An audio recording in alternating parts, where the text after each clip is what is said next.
Seja muito bem-vindo a mais um Rosadas Cash! E hoje a gente vai falar sobre o futuro dos supermercados.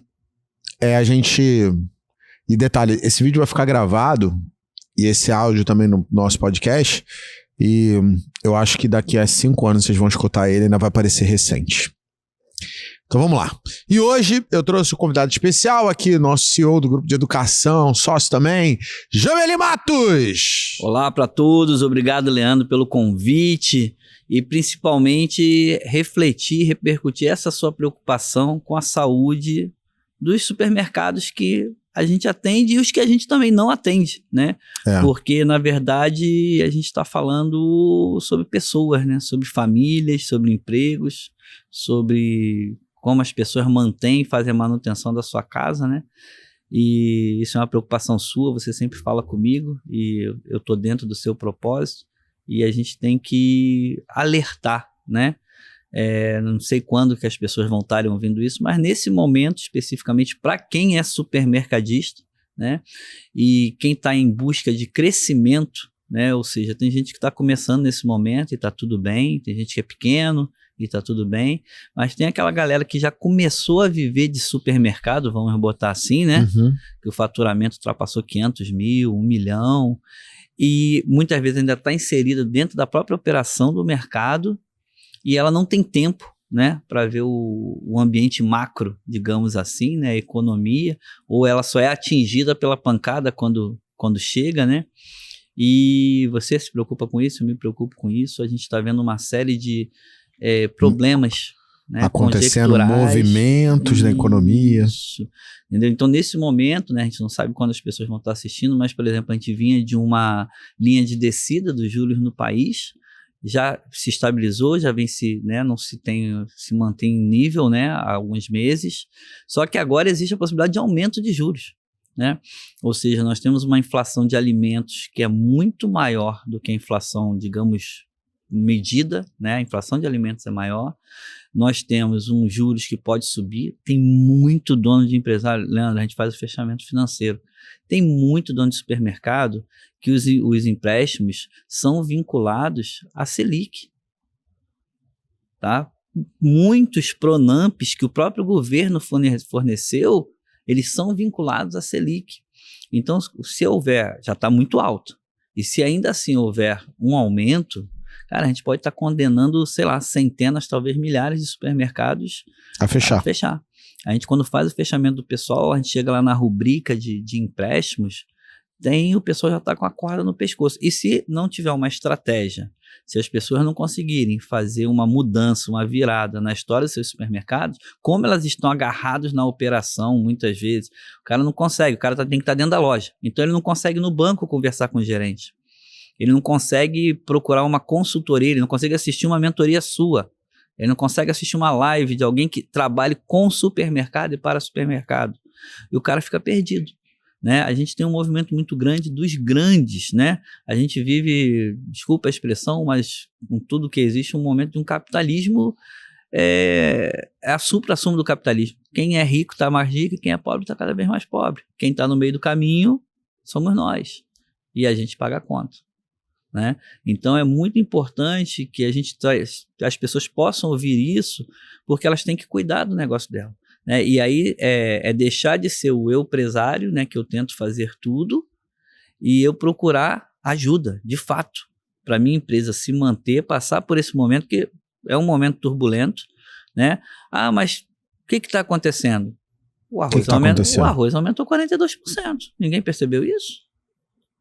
Talvez não aumentou de um mês para o outro, mas pega lá o ano anterior. Quando eu comecei a trabalhar em supermercado, arroz custava 6, 7 reais, pô. Entendeu? Não, a gente tá falando de preço de 18 meses atrás, entendeu? O leite, ele vem numa subida de 7 meses seguidos. Deu uma desacelerada, mas subiu. Se ele vem subindo 2 e pouco, 3 e pouco, ele subiu 1,3%, né? Então, quer dizer, também isso é um problema. Tudo vai chegando na ponta.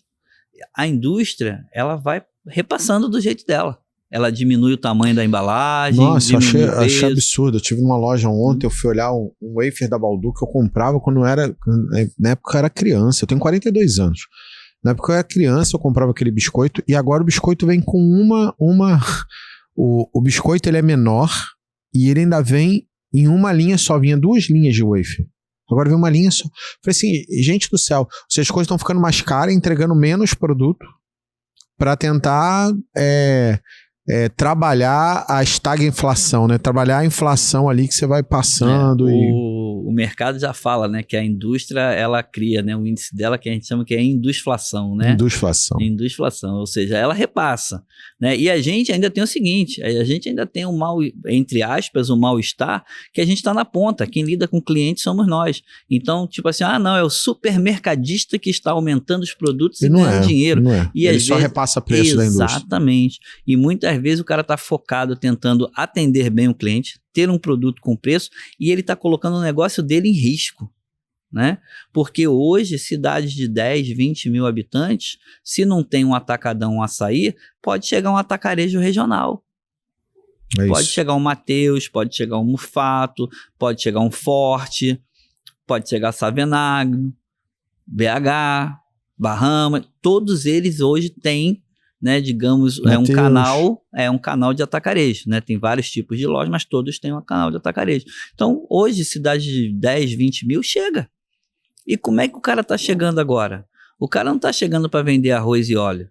O cara está chegando para vender arroz, óleo, hortifruti, padaria, açougue, cortar, ter gancheira, voltar um atacarejo a ter gancheira de carne. Que eu olho um modelo, assim, eu não sei se as pessoas estão fazendo conta, né? Mas o segredo do atacarejo é você ter um resultado por economia de custo, né? Então, quando você vai estudar Michael Porter, vai estudar sobre estratégia competitiva com esses grandes mentores aí do mundo, uma das estratégias competitivas é economia de custo, né? Você conseguir ter um preço mais barato, porque eu tenho uma estrutura de custo mais barata, eu consigo para isso ter um resultado melhor. E o supermercado, ele agrega muito serviço, né? O açougue é um setor de serviço, o hortifruti é um setor de serviço. Você manter ali, você precisa ter gente trabalhando. A padaria é um setor de serviço. Alguns têm rotisserie. Rotisserie é um setor de muito serviço. E aí, quando você para olhar os perecíveis em si, o atacarejo, o modelo de atacado e atacarejo era um modelo sem essa linha. Aí eles começaram a colocar perecível. E aí, o que me parece, e eu estou falando sobre o futuro do nosso negócio, é que a gente vai voltar para a época dos hipermercados com cara de atacarejo. Serão modelos de atacarejo, mas que são hiper, porque o hiper, o que ele tinha? Lojas gigantes, grandes, como o atacarejo, porém com mix grande e trabalho de perecível muito bom. Então, o que eu acho que vai provavelmente acontecer, e agora é um acho, porque eu não posso prever o futuro, né? Mas, assim, tô dizendo a tendência que eu tô vendo, né? A gente vai transformar os atacarejos num modelo de hiper, com um pouco menos de SKUs, obviamente. E aí, por isso, é miscelânea disso, né? Então, o cara vai ter cara de atacarejo, preço de varejo, ações baratas que mostra que é atacarejo. Então, cara de atacarejo, com preço de varejo, estrutura de varejo. E aí, a gente volta para o modelo lá atrás, que no Brasil não funcionou bem. O hipermercado funcionou bem até um ponto, depois ele parou de funcionar bem. As pessoas começaram a correr para os mercados de vizinhança, que hoje são muito fortes, né? O trabalho sempre que eu fiz foi com mercado de vizinhança, né? E não tem muito para onde correr, assim. O mercado de vizinhança veio para ficar, né? As pessoas ainda têm preferência de comprar os perecíveis e tudo mais nos mercados de vizinhança. Agora, os atacarejos, eles antes só entravam em cidade de mais de 100 mil habitantes. Só que acabou a cidade de mais de 100 mil habitantes.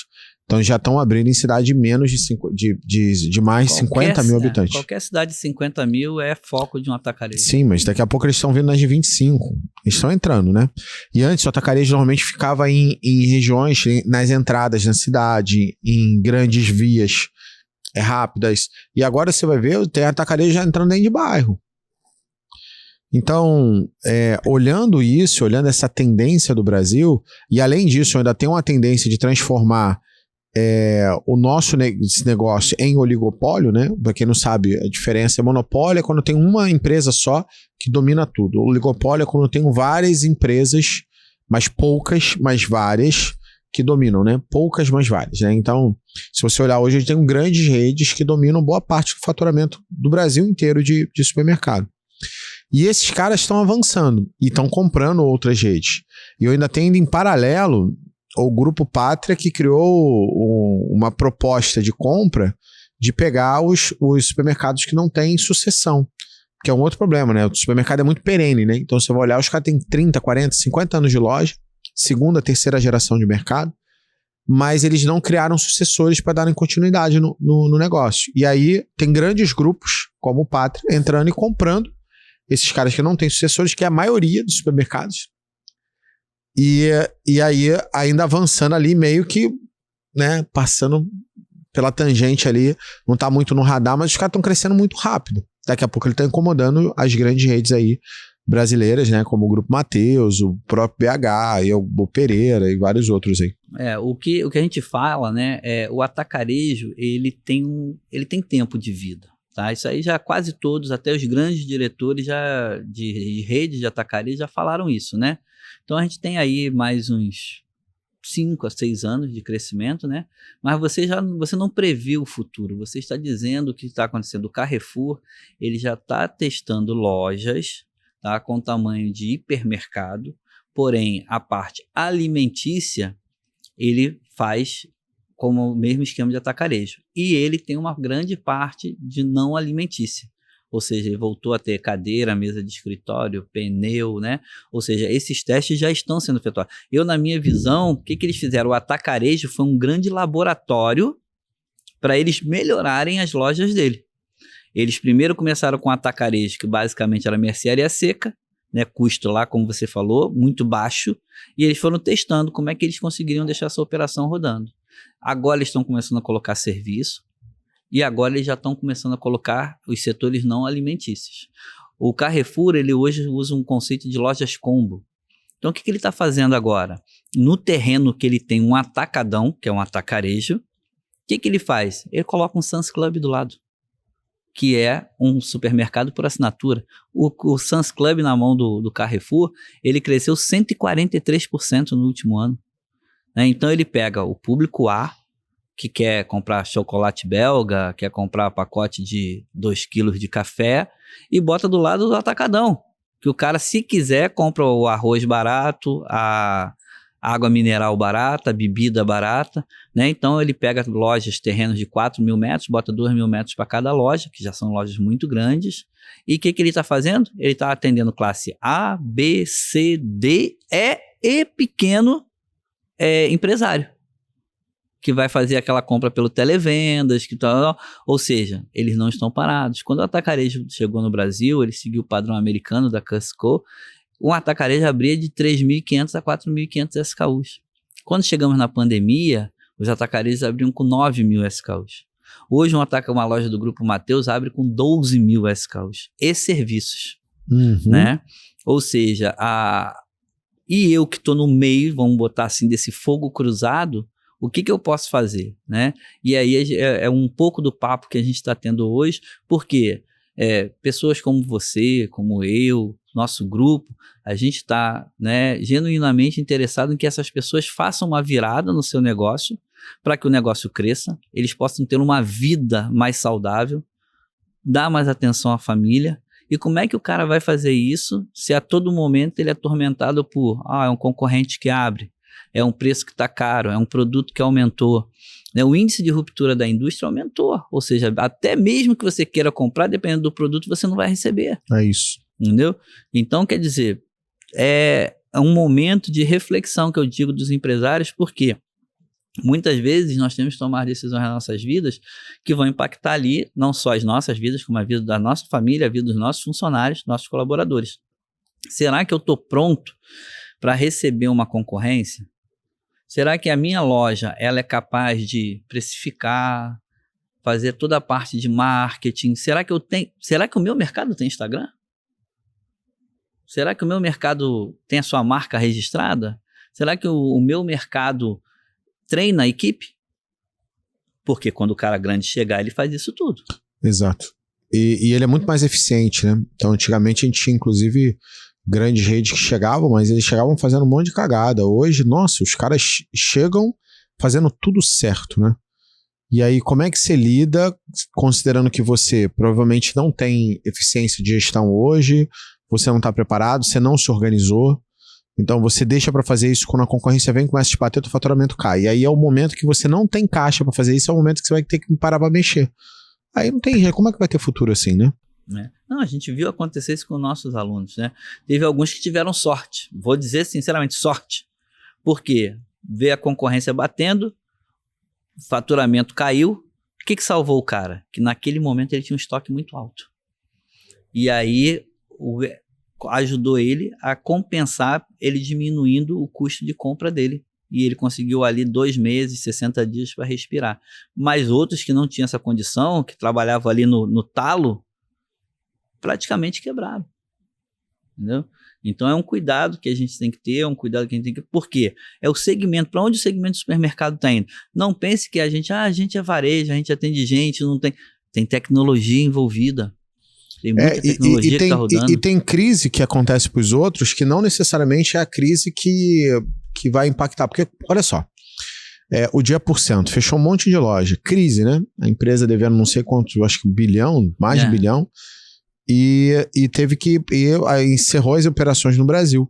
Legal, foi uma crise para essa empresa. Agora, a gente teve aluno que comprou a loja do Dia Porcento a preço de banana e já cresceu com 50% a venda dele, desde que isso aconteceu para cá, por causa disso. Para alguns é momento de crise, para outros não é momento de crise. Você tem que escolher o que é, independente do momento econômico do Brasil. O momento econômico do Brasil não tá bom.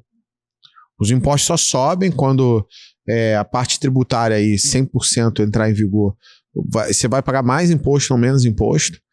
Então, e isso vai fazer o quê? Que o produto fique mais caro na ponta, e aí isso vai impactar no consumo, e aí começa a bola de neve começar a gerar.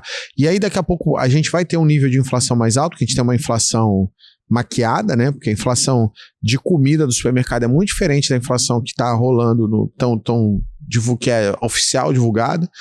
E aí você vai ter que aprender a lidar com isso, lidar com esse cenário, aprender a gerenciar isso, aprender a manter suas finanças organizadas independente disso, aprender a gerenciar preço independente disso, aprender a trazer o cliente independente disso, aprender a trabalhar com eles com uma redução de consumo. E como a gente faz para manter os negócios? Se no final das contas ainda tem um monte de gente ainda abrindo loja, marinheiro de primeira viagem tentando abrir novas lojas. Então é um futuro que é de crise, mas que você pode aproveitar ele para ser promissor para você. Mas é isso. As redes estão... Eu vi um relatório recente que o Matheus passou. Ele teve um crescimento muito pequeno, incremental ali das lojas dele, que ele já tinha, mas houve um crescimento absurdo porque ele abriu novas unidades. Eu vou te acrescentar um ponto aí que é, na minha visão, né, humilde visão, é um ponto triste, né? Por exemplo, não sei quando as pessoas vão estar ouvindo isso, né? Mas hoje é estimado, né, que os sites de aposta, eles têm um faturamento de 130 bilhões. 130 bilhões. E o que foi descoberto por vários empresários e institutos de pesquisa é o trabalhador médio, que é o cara que mais faz essa aposta. Então, hoje, através de uma pesquisa que foi feita, foi descoberto que mais de 40% do salário que a pessoa pode gastar em qualquer outra coisa, ela está gastando em apostas. Né? Então, tirando a conta lá, ela pagou o aluguel, pagou a conta de luz, do que sobra, que seria para ela usar no mercado, numa indulgência, no lazer da família, ela está pegando 42% e está usando em apostas. O índice dentro de mercado, a gente está falando de mercado, de funcionários que, me manda embora, porque ele quer pegar o dinheiro para poder pagar, dinheiro que ele pegou para poder apostar. Funcionários que o rendimento caiu, a produtividade, porque eles ficam fissurados ali num jogo, num aplicativo, né? Então isso é mais um, e detalhe, né? São 130 bilhões que não ficam no país, porque nenhuma dessas empresas tem sede no país, até porque é proibido aqui no Brasil. Ou seja, é um dinheiro que não volta nunca mais, e ele está saindo principalmente da onde as famílias utilizam, entre outras coisas, para se alimentar. Então foi o que você falou, a gente ainda vende menos. A gente tem toda uma geração que mudou o hábito alimentar. É porque o cenário econômico melhorou, né? Assim, vamos lá. Tem mais renda, a renda do brasileiro aumentou, a quantidade de pessoas desempregadas diminuiu. Então, teoricamente, tem mais dinheiro na economia, né? Não, não tem. Porque tá torrando dinheiro no jogo do tigrinho. É isso aí. Entendeu? Então, assim, o ambiente, ele é preocupante, né? Não é final, mas eu como, né, empresário, eu também sou empresário, você é empresário, a gente cuida das nossas empresas, você tem que ter um destino, um caminho que você tem que escolher seguir. Porque o jeito que a gente fazia, hoje já não funciona mais. Isso. A gente está recebendo uma geração para trabalhar, que eu não vou entrar no mérito se quer trabalhar ou se não quer trabalhar, mas não importa, são milhões de pessoas que estão chegando no mercado de trabalho e não adianta que elas não vão se adaptar a gente. Nós somos o passado. Por mais que a gente tenha produzido, por mais que a gente tenha enriquecido, gerado riqueza para o país, nós somos o passado. Entre eu e um jovem que está chegando no trabalho, tem mais de 30 anos de diferença. Entendeu? E aí, o que acontece? É mais uma dificuldade para o dono do supermercado. Essa geração não adianta, ela não vai se adaptar a gente. Entendeu? Você vai pegar um percentual muito pequeno que está disposto a fazer o que tem que ser feito. Sim, exatamente. Entendeu? Então, é mais uma preocupação para o dono do supermercado. Eu digo para o dono do supermercado porque nós somos a ponta, nós somos o final da fila. Digamos assim, olha, o meu desejo por emprego né? O supermercado é o final da fila, tô sem opção, né? Então, isso tudo vai aumentando a crise. Mas eu vou automatizar. Não dá para automatizar a gente nesse nível, né? De atendimento, de operação de caixa, de reposição de mercadoria. Não dá. Entendeu? Não tem robô para colocar lá as caixinhas, as latinhas no lugar. Pode ter algum dia? Pode ter, mas não é o momento. Então, assim, o que eu quero destacar, e foi muito importante esse assunto que você trouxe, independente do tempo que as pessoas estiverem ouvindo, porque é um momento de virada, é um momento de inflexão. Ou seja, olha, eu estou entortando, minha venda está caindo, minha margem está diminuindo, eu não estou conseguindo gente para trabalhar, eu estou entortando. Se eu não tiver uma decisão de melhorar todos os aspectos da minha gestão, isso aqui vai quebrar. É isso. Então, eu tenho que retomar a direção do meu negócio.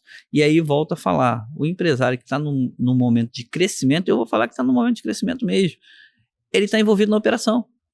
Ele está vendo as coisas mínimas que tem na loja. Eu conheço empresários que ainda estão pagando os boletos lá, bipando o código de barra, vendendo mais de 1 milhão. E aí, o que acontece? Esse cara, ele não tem tempo de cuidar do negócio dele, estrategicamente falando. Não, porque tá parado fazendo operacional, como é que ele vai ter tempo de fazer o que precisa ser feito de verdade? E aí, quando vem a pancada vem forte. Entendeu? Isso. Então, fica aqui assim, né, o meu desejo para que todos os empresários, a gente fala sempre para supermercadista, né, mas que todos os empresários, empreendedores, pessoas que olhem o negócio achando que é fácil, que é tranquilo, é possível, né? A gente nunca vai falar que é difícil, mas existe trabalho, dedicação, e hoje existe uma grande vantagem para todo mundo que está trabalhando. Existe ajuda disponível. Muitos de nós tivemos que aprender apanhando. Muitas vezes nossos avós, nossos pais, não tinha internet, não tinha curso, não tinha mentoria, não tinha Leandro Rosadas. Quem falava de supermercado há 10 anos atrás? Há 5 anos atrás? Não tinha. Né? Então, hoje existe a informação dentro de cada segmento, tem lá os especialistas, você é o maior do Brasil em supermercado, tem uma equipe que é extremamente capaz, né? Porque eu estou aqui, mas é uma equipe que é extremamente capaz. Ele é o CEO da empresa, entendeu?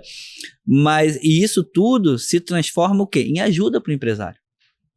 Agora, o empresário tem que chegar lá e ele tem que abraçar a causa. Cara, se eu não estou bem, eu vou procurar ajuda. Quando a gente está doente, mesmo a contragosto, né? A mulher vai ao médico, o homem não vai, né? O homem não gosta de ir ao médico, né? Mesmo a contragosto, eu vou ao médico.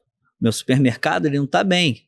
Ó, tá se avizinhando uma tempestade. Eu vou esperar a tempestade chegar para melhorar o meu telhado, né?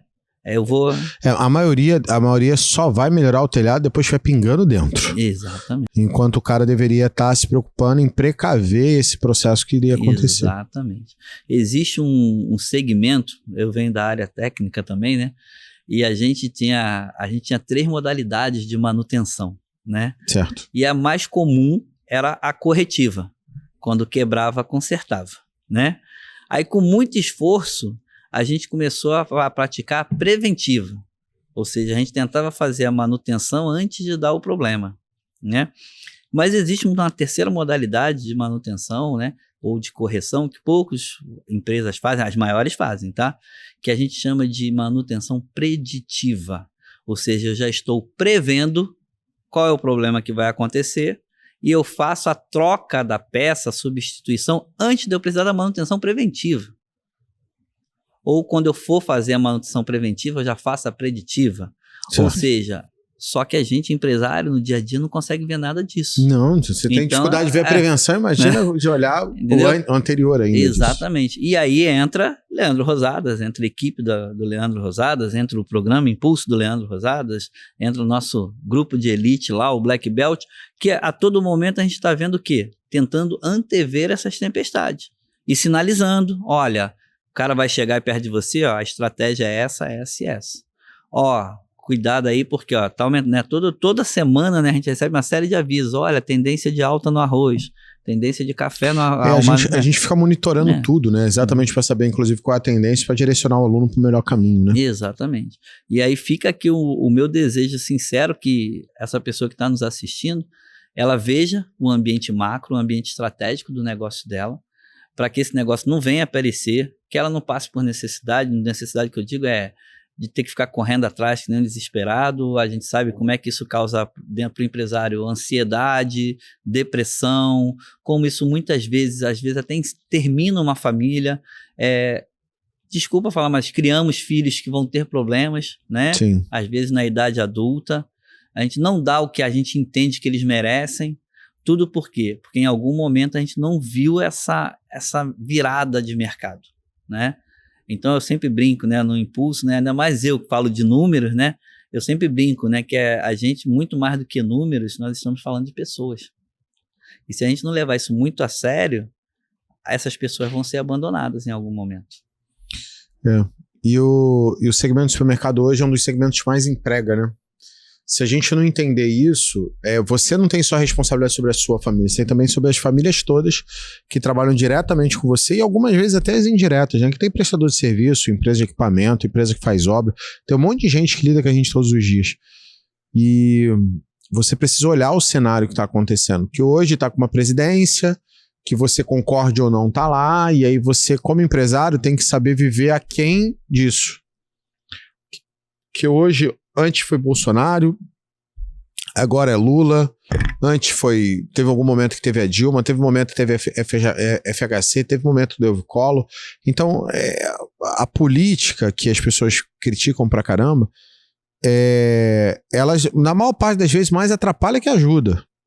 E aí o que você precisa fazer é trabalhar aquém disso. Crescer aquém de quem esteja na política, avançar aquém de como a economia esteja. A economia está ruim, tá, mas a minha loja localmente não vai estar. Ah, mas a minha região está com desemprego alto, a renda diminuiu, não tem dinheiro na cidade. Não tem problema, então o outro mercado vai quebrar, mas o meu vai continuar crescendo. E aí você tem que traçar estratégia para isso, porque senão o empresário começa a justificar o erro dele, o problema dele, a falta de crescimento dele, a falta de avanço nele, começa a culpar tudo o resto. E quando você vai ver, mas o teu layout tá certo? A sua loja está rodando do jeito que tem que rodar? O marketing está sendo feito do jeito correto? Você está precificando a loja do jeito certo? Você está trabalhando melhor seu atendimento ao cliente? Você está melhorando o trabalho de perecível? Quando você vai ver, a pessoa não está fazendo tudo. A pessoa está fazendo algumas coisas e muitas vezes nem está fazendo nada. E aí, será que realmente a culpa é da economia ou é você que não está fazendo o melhor possível para sua loja? Porque se o cara faz tudo certo e mesmo assim não cresce, aí sim eu posso falar assim, nossa, a economia impactou nesse cara. Mas na maior parte das vezes o cara não está fazendo tudo. Ele está fazendo algumas coisinhas. Só que antes, quando você está numa economia pujante, quando você está numa época de crescimento econômico e tudo mais, você fazendo errado dá certo. Ou seja, você cresce mesmo com troço sendo merda. Agora, quando a gente está falando de um ambiente que não vem só disso, né? A gente hoje está no governo Lula, que muita gente acha que tá uma porcaria. E eu não tô falando que esteja bom ou ruim, assim, para mim não tá bom. Mas eu não tô culpando o Lula, eu tô culpando o momento econômico. O Lula é uma pessoa que tá lá. Na época do Bolsonaro, mas foi bom. Pô, mas ele pegou o período de pandemia, então ele teve um monte de desafio. Governo Bolsonaro, para alguns lojistas, foi uma porcaria. Por quê? Porque teve loja lá que fechou 3 semanas durante a pandemia. Isso prejudicou o cara pra caramba. Teve loja que até hoje não se recuperou dessas porradas que aconteceram. Mas isso foi prefeitura, não foi o governo. Cara, é política pública. Você tem que conseguir crescer, viver, avançar, independente disso. Então, olhar um pouquinho pro futuro e discutir um pouco sobre isso é importante pra gente olhar para onde o caminho que as coisas estão indo. Então, lá atrás eu falei de Amazon, os lances da Amazon, que não era aplicável no Brasil. Algumas empresas fizeram. Depois descobriram que o algoritmo da Amazon, lá da Amazon Go, Amazon Go, não era? Que era nada, era um monte de gente lá, não sei de qual país, chinês, Taiwan, sei lá, indiano, que ficava lá monitorando o troço no 1 a 1. Cadê o software, a tecnologia? Então, não é bem desse jeito assim, não. Porém, por exemplo, self-checkout já funciona. Funciona bem. Inclusive, a gente até recomenda o self-checkout da Laurenti, que é um dos melhores do Brasil, se não o melhor. Só que assim, self-checkout funciona. Funciona como? 4 self-checkouts, no mínimo, para uma fiscal. Mas tem que ter uma pessoa ali. A pessoa que vai botar o self-checkout não tem ninguém. Cara, Brasil, tem que ter um indivíduo ali. Eu já vi até 9 por 1, né? 9 self-checkout para uma pessoa cuidar. Mas no mínimo 4 para 1, você tem uma economia de escala. Porque teoricamente eu tenho 4 pontos de atendimento ali de caixa com um funcionário só trabalhando. Então já é uma otimização, mas não dá para fazer sem nenhum. Senão você vai ter problema praticamente no Brasil todo. Então, assim, você tem que também olhar o que está avançando para o futuro nosso de tecnologia e tudo mais, mas também olhar, mas o que disso é aplicável? Por exemplo, etiqueta eletrônica dá um ganho de escala absurdo para você. Mas será que, nesse momento, pelo custo de dólar, etiqueta eletrônica, que ainda vem tudo de fora, já é uma realidade? Ainda não. Em algum momento vai ser. Em algum momento a gente vai chegar e a maioria das lojas vai ter etiqueta eletrônica. E isso eu vejo como tendência, sim. Mas tudo? Não. Gôndola preta é melhor que gôndola branca. Não vende mais gôndola preta ou branca. Tanto faz.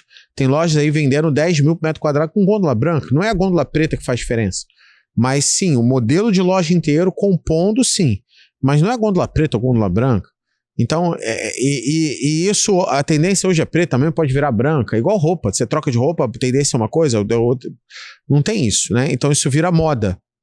Então você também tem que ter cuidado quando você olha para o futuro, se você está seguindo a moda, o modismo, ou você está seguindo uma tendência real de futuro. Então você vai fazer compra, você como comprador, você está olhando, monitorando os preços futuros das commodities, porque isso impacta na compra, e você consegue antecipar a tendência de subida ou descida de produto. Porque se você sobe o óleo, você compra o óleo antes de subir, e aí você se estoca mais do que deve, o óleo cai, você perde dinheiro na queda.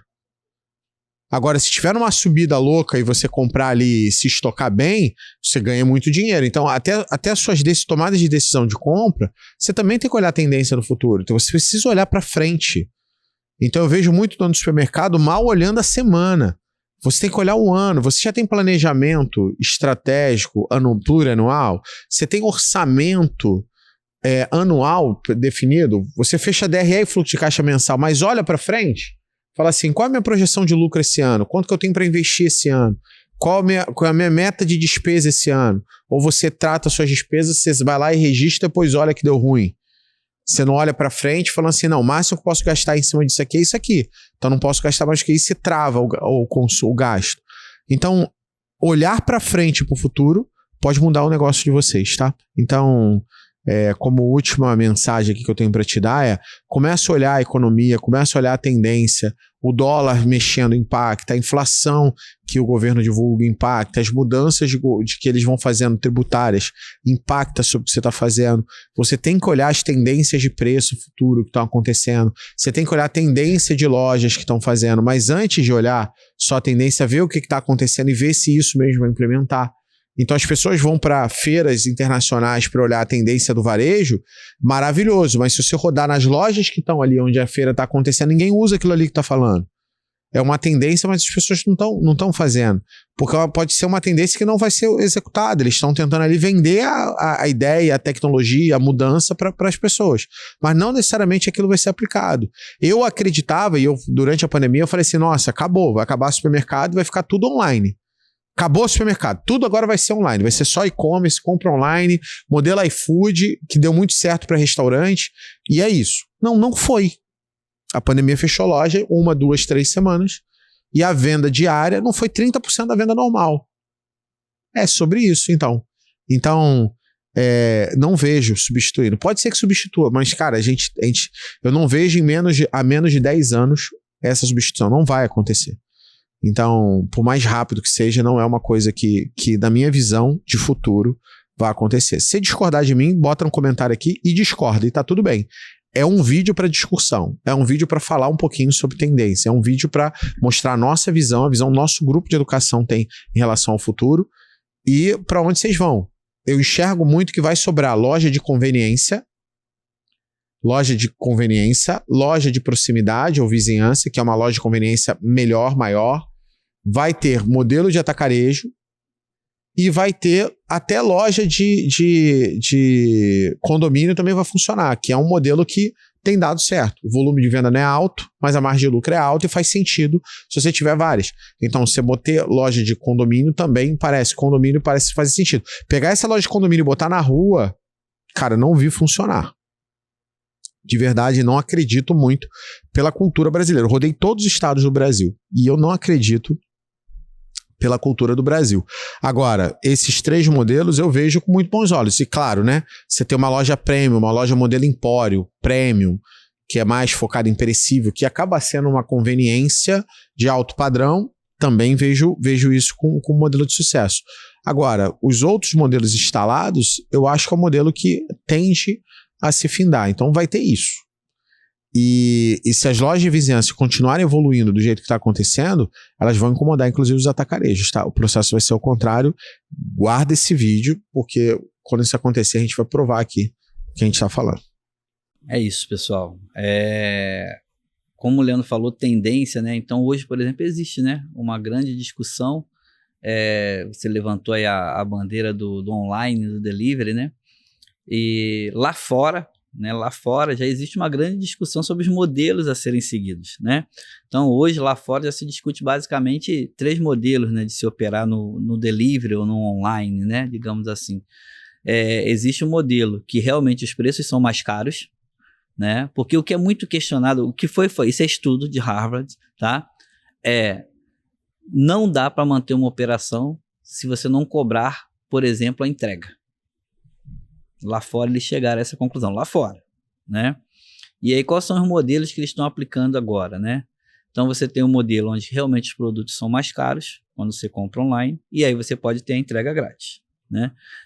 Você tem um modelo onde você paga como se fosse uma assinatura para você ter direito a N benefícios, né, da loja, e aí inclusive a entrega. E tem uma experiência aí do Walmart, né? Como sempre, né? Ele é imenso, monstruoso. O que ele fez? Ele criou um micro-hub de entregas em cada loja dele. Ou seja, tipo na porta dos fundos da loja do Walmart, ele tem um mercado de entrega. Ou seja, ele tem uma operação fora do mercado para dizer se essa operação vale a pena ou não. Olhar o número dessa operação. Então, isso são tendências lá fora, mas como você falou, o dono de mercado ele tem que estar olhando, né? Porque muitas vezes a gente tem essa operação. E qual é a validade? A gente está medindo a validade disso? Não está medindo? Porque eu já ouvi falar assim, não, eu entrego, meu concorrente não entrega. De repente o concorrente está ganhando mais dinheiro do que você que entrega. Tem que fazer conta, né? Exatamente. E aí quando isso se começa a se discutir em vários lugares, é porque realmente está pesando na operação de alguém, né? E aí ninguém vai sair discutindo isso sem motivo, né? Então são coisas que a gente, como você falou, cara, é tendência, é moda, vai se tornar realidade. Então isso eu acho que é muito importante o dono de mercado ele estar atento a isso, né? Porque a gente fez experiências aqui na época da pandemia, você citou, teve alunos nossos que tipo assim, aumentou muito o take-out, né? O clique e retire, né? Digamos assim. Ele alugou uma casa do lado, abriu, né, um espaço entre o mercado e o outro, criou 4 vagas de estacionamento e ele criou uma operação para aquilo ali. E a loja praticamente se transformou em uma segunda loja dentro da loja. Uma lojinha dentro da lojona, digamos assim. Mas ela se pagava. Ela pagava uma operadora de caixa, ela pagava um repositor que separava as mercadorias. E uma pessoa para entrega. Exatamente. Ou que botava nos carros. Hoje eu olho menos de 90 mil de delivery, por exemplo, para delivery, não entrega, né? Então, se é uma operação que você recebe o pedido, seja WhatsApp, seja e-commerce, seja por app, e você faz separação e entrega. Com menos de 90 mil reais mês de venda, pode ser que aí você tem que fazer conta, mas na maioria das vezes, com menos de 90 mil, essa operação ela não se paga. E aí teve várias pessoas que... Eu cheguei a pegar uma operação de delivery no supermercado que faturava 400 mil reais e eu mandei desfazer quando a gente fez conta e viu que não era uma operação lucrativa. Porque não é só o lucro ali, você tem a prevenção de perdas e o delivery acaba sendo um buraco ali para saída e possibilidade de furto e roubo dentro da loja. Não, isso não tem jeito. O que a quantidade de erros que saía, e sem dizer que você tinha um erro de operação muito grande, né? Porque se a mercadoria ela já não saísse paga da sua loja, você ainda tem um problema operacional, porque quando o cara chega lá na loja para entregar, ele vai olhar assim, não, olha só, esse mamão tá feio, eu vou ficar com tudo menos o mamão, leva de volta, né? E você já tem uma nota emitida, um cupom fiscal emitido, porque para você transitar com o produto tem que ter um cupom ou uma nota fiscal. E aí o cara chega, não, olha, não, o senhor vai passar a máquina? Não, eu vou pagar em dinheiro e quero troco, né? Mas aqui está na modalidade pagamento, cartão. Não, mudei de ideia, eu quero pagar em dinheiro. E aí, como é que o cara faz que está entregando? Né? Então você também cria um problema operacional.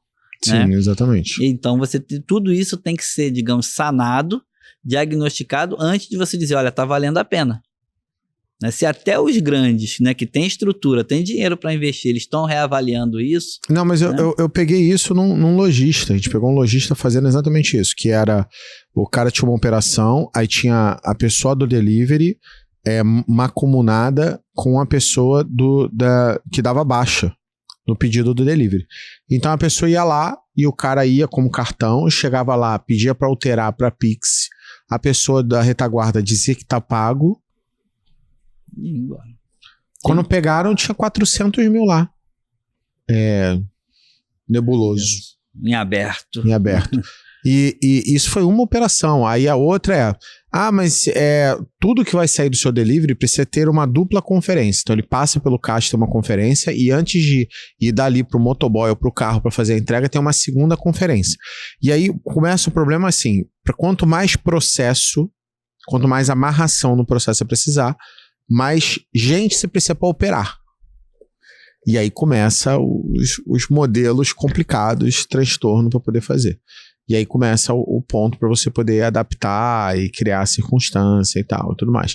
Muita gente faz delivery e não tem as embalagens para poder trabalhar os perecíveis. O perecível fica lá dentro da câmara frigorífica, na hora que fazer a entrega tem que pegar. E aí tem erro, tem falha, tem que fazer a entrega 2 vezes.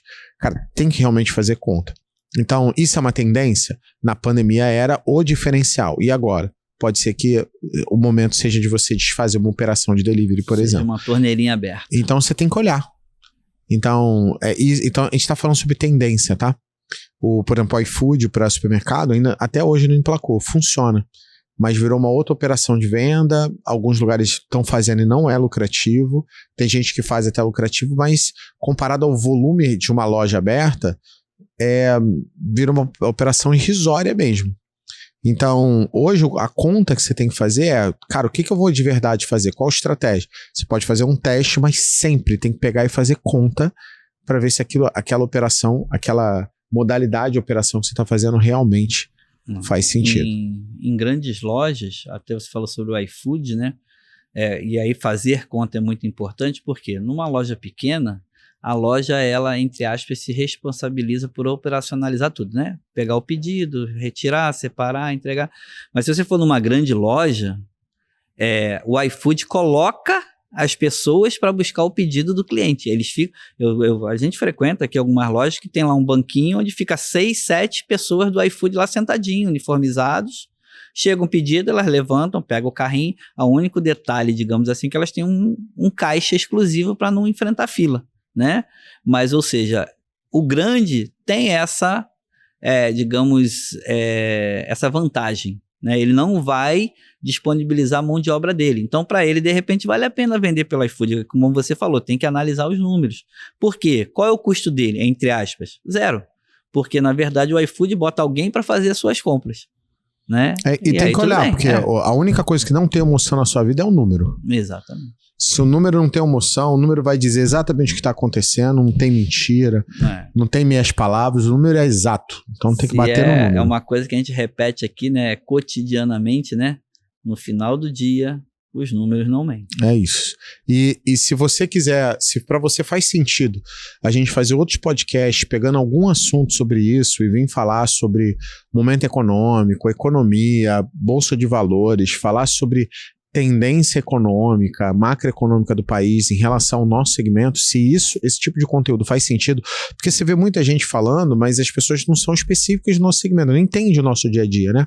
Se isso fizer sentido para vocês, coloca no comentário, cara, fala mais sobre isso, gostaria de saber mais, porque isso mostra pra gente que esse é o caminho pra gente poder fazer, tá? Porque o nosso objetivo agora é ajudar você a fazer essa grande virada na tua vida, você sobreviver a todas essas mudanças que estão acontecendo, se antecipar esse futuro próximo que está para acontecer, e não só isso, mas também começar a ter um pouco mais de vida, porque dono de supermercado é muito sacrificado, porque você trabalha muito, muitas vezes com pouco resultado. Então, isso por falta de gestão, por não saber como fazer, por muitas vezes ser escravo do próprio negócio, que a gente quer te ajudar a fazer esse processo. Então, eu quero te ajudar a fazer essa grande virada, então não deixa de fazer o comentário. E para fechar aqui, se você quiser ter acesso ao resumo de tudo que a gente falou, a gente vai deixar um link aqui para você poder baixar o resumo desse vídeo aqui. E, além disso, eu vou te dar um outro presente, tá? Eu vou ter um link, a gente vai fazer um evento promocional chamado A Grande Virada, que vai ser um evento de 3 dias, uma imersão exclusiva no Nordeste, com o objetivo de fazer com que você, dono de supermercado, tenha mais tempo. Você tenha liberdade e tempo e não deixe com que isso caia o seu lucro e o seu crescimento contínuo do teu negócio. A gente vai fazer esse evento no Nordeste, em Recife, eu quero que você participe, e a gente vai deixar o link aqui com um preço promocional para você, tá? Então, tamo junto, até o próximo vídeo, deixa de curtir, compartilhar esse vídeo também, me seguir e até o próximo vídeo. Valeu e muito mais! Longe! Valeu.